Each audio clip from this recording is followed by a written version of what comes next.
Hi friends, and welcome to what I'm hoping is going to be a nice cozy reading vlog. I am in the mood for all things cozy. We had a winter storm come through a few days ago, yesterday actually, and it just has me wanting to like read all the books, drink all the tea and hot cocoa, sit by the fireplace, and just enjoy being inside, but also like enjoy the cool wintry things that are outside now. So I'm hoping to read a variety of books over the next, I don't know, 24, 48 hours, whatever it will be. I got out 4 books off of my shelves, one from the library. Yeah, I'll show them to you. Only one of these is actually on my November TBR. I kind of just wasn't feeling the books that were on there that were left. I'm not putting any pressure on myself to like finish any of these. If I decide to pick up a different book, I'm okay with that. I just want this to be like a fun reading period of time, however long this is going to be. So I have my 4 books here, and then we set up our Christmas tree this weekend a couple days ago. We generally do it around the middle of November. I don't know how I would feel if I was American and there was still Thanksgiving left, but as a Canadian, Thanksgiving was like over a month ago, and now it's time to get into the Christmas spirit, so I'm excited about that. Anyway, so we set up our tree, and my husband's coworker had given him these, what are they, Christmas ornaments, I guess, tree ornaments? I don't really know. We put them on our tree last year for fun. We also weren't having anyone over because, you know, isolation and all that. But they're like llamas, like ridiculous looking llamas. Yeah, so there's 4 of them, and I have 4 books that I want to read. This guy's my absolute favorite. So I thought, since I'm not putting them on the tree this year, I thought they'd be like fun little bookmarks to use. So I'm going to be using these cool guys. Yeah, so my 4 books are, I've got Daphne du Maurier's The Doll short stories. So I shared this, I think, in my classics I want to read before I die. That was the one. This one has 10-15-ish short stories, and I don't know anything about them, but I feel like I've only read Rebecca by Daphne du Maurier, and I feel like she's got the vibes that I could see her doing short stories really well. So I definitely want to try to get 1 or 2 or more of these in. Give that a try. Then I picked up the next book in the Anne series. I am on to Anne's House of Dreams. I was just planning on picking this up whenever I wanted to, and I feel like the time is here. So in this one, I think her and Gilbert are planning their wedding. I'm assuming because it's Anne's House of Dreams, they actually end up married and in their house in this book. I've been loving the series, like so much more than I expected. Book 1 I found to be okay, but like the other ones have just been amazing, and I'm loving it. So continuing this is number 5 in the series. Then this is my one book that is actually on my TBR for the month, and that is Mary Barton by Elizabeth Gaskell. Because I loved North and South so much, this was my only other one by her that I owned. So I plan on starting it this month, today, this week, but I don't know how far I'm actually going to get. Oh, I just realized I got a used copy. This one has a lot of notes and thoughts in there. I'll have to like look at those a little bit closer as I get there. And I wonder if the whole book is like that. That's like the only time I see. That's the only time I see notes. Interesting.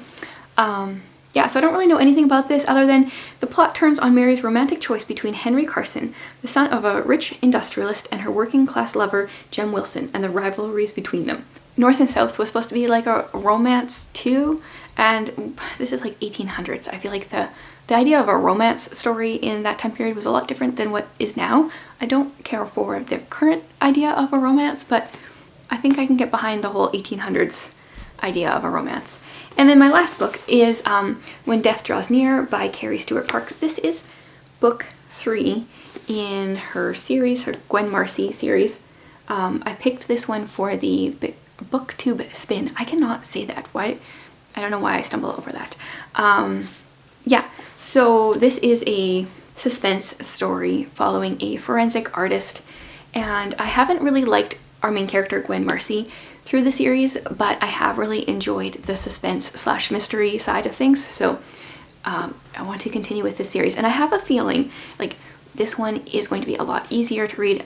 Wouldn't be surprised if I either get this done or spend a lot of my time reading this and kind of just like slowly work on the other books.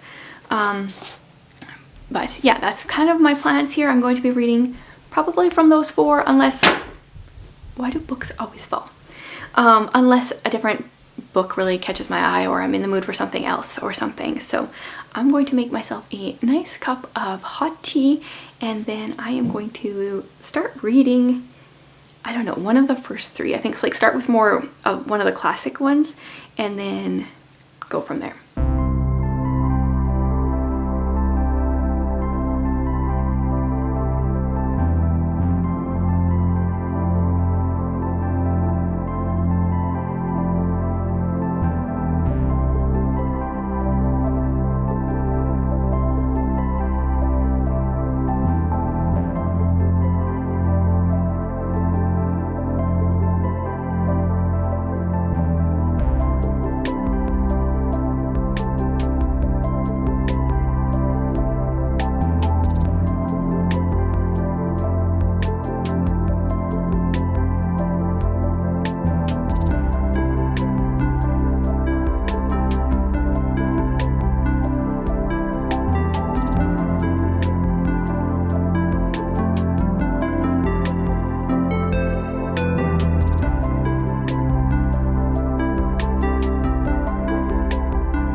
So far this cozy reading vlog is going pretty much as I expected. This morning I got to like sit in my chair with my blanket and drink tea for quite a while and got quite a bit of reading done. So yesterday I started out by reading the first short story in the Doll short stories. It was called East Wind, and I feel like maybe I've read this story before. It was a grand total of 12 pages long, so I don't really want to say much about it. I think Tiffany has inspired me to rate short stories on their own, each individual short story, instead of the whole book. I really like that idea. I'm not sure what I'm going to give this one. I'm still like thinking about it. It's on the lower end for sure. It was pretty depressing, but I do like when short stories can like give emotion. If you can make it a depressing story in 12 pages, that is quite the feat. I wasn't really a fan of the short story though. The next one is The Doll. I just read the one there so far. And then I did start Anne's House of Dreams after reading this very depressing story. I wanted something a little bit more lighthearted, so I just started the book, and I gave this one my favorite bookmark because just loving the Anne series, so why doesn't that just get the favorite bookmark? Yeah, so not much is happening. Anne is kind of getting ready for her wedding, talking to Diana, who we haven't seen much of. Didn't really see from her at all in the last book, so it's been a little while. Yeah, this is what I'm going to read when I need a little bit of a break from more depressing books. And then I, like I predicted, read a decent amount of When Death Draws Near. This one, I really enjoy this series. At the same time, I really do not like our main character, Gwen, and I really do not like her teenage daughter, and I really do not like their relationship. And normally that would put me off from the entire book or entire series, and yet the rest of it is so good. I like it. Gwen is divorced and her husband left her when he found out she had breast cancer, which is terrible, and I get that affecting a person, but I feel like she's so negative and like just points out the negative things about herself. She's hard to like because we never see her thinking anything good about herself. And then her teenage daughter is like 15, I think. Her name is Ainsley, maybe. And they just have like a typical mother-daughter relationship when the daughter's a teen. And because my daughter is 11, like this is not what I want from a relationship, mother-daughter relationship. So, and I don't think that's what it has to be like. Yeah. And I feel like every book, the daughter gets a little smarter, and then at the beginning of the next book, she's like dumb again. So whatever. But in this one, I'm excited because it definitely has cult vibes. Gwen is called out to the small town to help catch a serial rapist.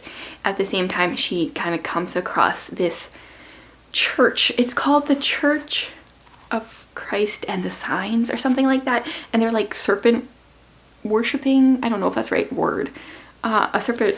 They really like snakes.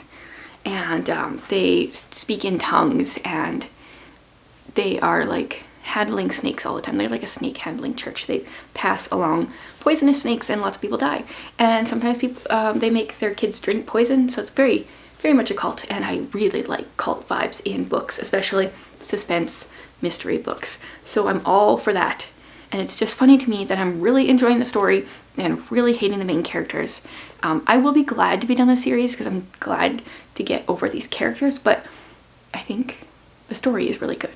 And I just don't even understand how those two things can work together at the same time. Like that totally is how it goes for me. So I have nothing up the rest of the day, which is nice.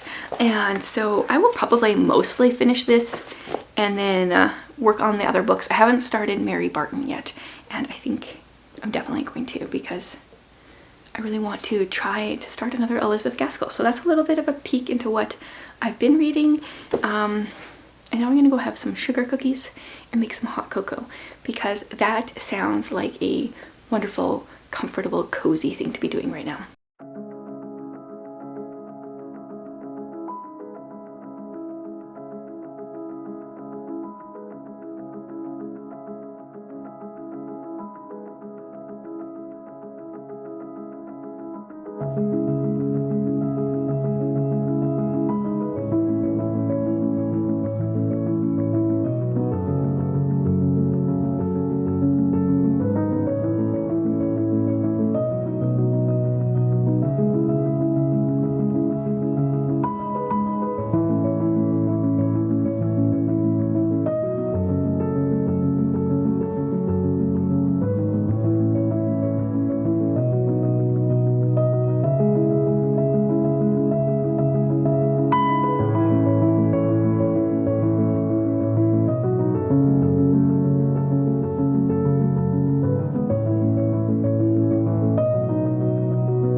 Okay, the last couple of days have been just like the ultimate in cozy reading.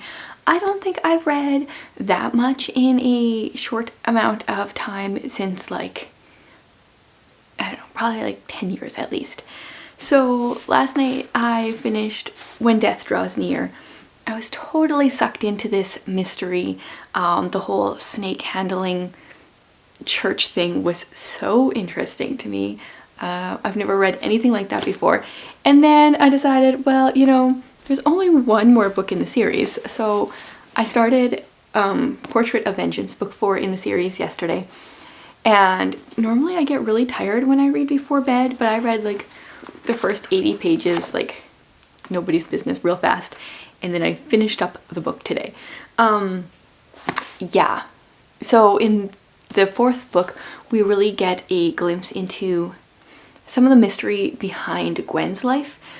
She was kind of like a foster child, an unofficial foster child, and we don't I think in the first book and then maybe the second it's a little bit mentioned. Nothing is mentioned about it in the third book, but then the fourth book we kind of start unraveling her mystery, which is really interesting. I still don't like Gwen as a main character. She's so good at pointing out her flaws that, I mean, we're all really good at pointing out our own flaws, but usually we can balance those with some things that we feel like we're good at, and I feel like it only focuses on her flaws. So I still didn't really like her as a main character, but the mystery was so good in both of them. I didn't see where they were going at all, which I love. I don't remember if it's because it's been a bit longer since I read the first two books in the series, but in these two she really gives like a lineup of, okay, here are the suspects, and you know, there's like 5-ish potential people, and I really didn't guess what was going on. And Carrie Stewart Parks was a forensic artist herself, so I feel like these books are so unique in just a lot of the details that she draws out, and you can tell she's not just a writer, like you can tell she has experience. I think I have read every single Carrie Stewart Parks book. I think this was her first series, and then her standalones I think have been since then, and I think I've given each one at least a 4-star, and a bunch of them have been 5-star books. So if you like mystery, suspense kind of books, I would highly recommend Carrie Stewart Parks. And then let's see what else. So this weekend, or it's not even a weekend, I started Anne's House of Dreams. I haven't read any more. I think I will probably read more of this next. It's just feels like a nice cozy book to continue on. I started Mary Barton. I read the first chapter last night, and it was so boring. And maybe it just wasn't gripping my attention. Maybe I shouldn't have tried to read it in the evening. But then I picked up A Portrait of Vengeance after it, and it was just fine. So I think it was the book, not the timing. But I mean, it's only been one chapter, so maybe it will get better. I have heard that Mary Barton is not the best Elizabeth Gaskell book, but it is on my list of classics that I would like to read before I die. So I'm gonna plug away. Maybe it gets better. We'll see. Hopefully it does, because I don't want to read something that dry for another 400 pages. So hopefully it gets better. And then I have not read any more short stories in here. The next one is The Doll. That the book is named The Doll Short Stories. So I should probably read that one soon. The little guy's just like laughing. Yeah, so that is all for my cozy reading vlog. Highly recommend like just picking a couple days and trying to read kind of like as much as possible, but just like books that you're really interested in. Just like pick out a couple books that scream cozy to you and just start reading and see where it takes you. You might add another book onto your pile and finish a couple books, start a couple books. It doesn't really matter how much you read. It can be fun to just enjoy the process instead of feeling like you have to read certain books. So that's all for today. Thanks for being here, guys.